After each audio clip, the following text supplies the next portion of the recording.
ہر تیسرا چوتھا نوجوان ہوگا ہاتھ میں موبائل نظر آئے گا اس کے، کوئی میدان میں، کوئی سڑک کے کنارے، کوئی بند کمروں میں، کوئی کالج یونیورسٹیوں کے سامنے، کوئی رات کے اندھیرے میں، کوئی لحاف کے نیچے 6 7 گھنٹے اس موبائل کے استعمال میں ہمارا وقت ضائع ہو رہا ہے۔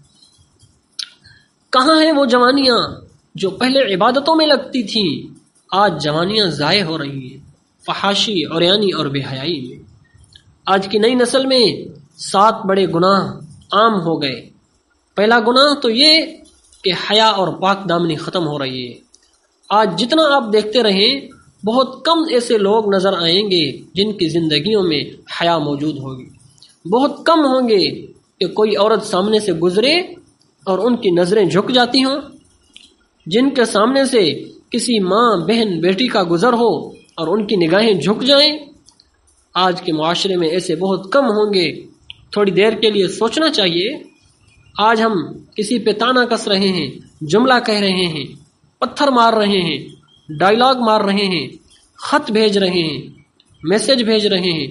اگر کوئی میری بہن، میری بیٹی، میری بیوی، میری ماں کو لکھے، میری کیا کیفیت ہوگی؟ میرے کیا جذبات ہوں گے؟ اس وقت میرے دل کی اڑان کیا ہوگی؟ میری غیرت کا کیا عالم ہوگا؟